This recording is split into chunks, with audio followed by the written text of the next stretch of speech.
While walking on the street with only months left to live, I bumped into a little girl glowing with light. Seeing how pitiful she looked, I quickly asked where her parents were. To my surprise, the little girl said no one wanted her. Hearing that, I couldn't help but feel heartbroken. I remembered I only had 3 months left due to a terminal illness. Instead of letting my second uncle's family inherit my assets, I'd rather give everything to this little girl so she could live a stable life. I decided to adopt her as my daughter. The little girl asked if I would hit her and if she could eat her fill. I promised her I would protect her, treat her like a princess, and never let anyone bully her again. Hearing this, she started calling me Dad, then gave me a warm hug. To my surprise, my pain eased the moment she hugged me. I immediately took her home and introduced her to my mother. My mother also liked the adorable little girl, but suddenly she felt unwell. The little girl saw that my mother was chained by a huge iron chain. She said she wanted to help my mother remove it. I was confused at first, but the little girl walked up and began gesturing.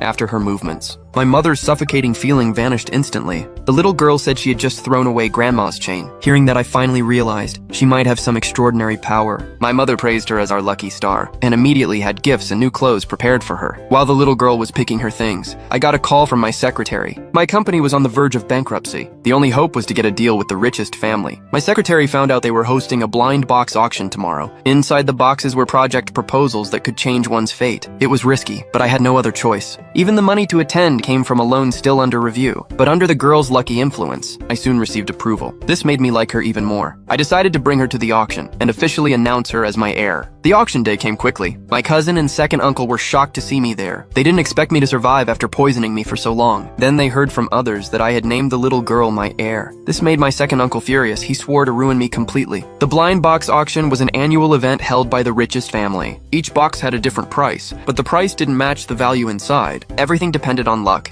The most valuable item was next year's full cooperation with the rich family. Just before the auction started, the old man from the richest family greeted the little girl. Turned out he had a heart attack on the street earlier, and she was the kind girl who helped him. Since then, his heart condition had significantly improved. To thank her for saving his life, he let her choose a blind box for free. Everyone present was envious, but the little girl politely refused. She said she couldn't accept someone else's gift for nothing. I quickly asked which one she liked. I'd buy it for her myself. She then asked why some boxes were gold and some were black. My second uncle and cousin mocked me for being colorblind, but I firmly said I believed she could see something different, so I let her pick whichever box she wanted. She chose the plainest one with no color and the lowest price, because she didn't want me to spend too much money. But the moment she touched the box, it began to glow with golden light.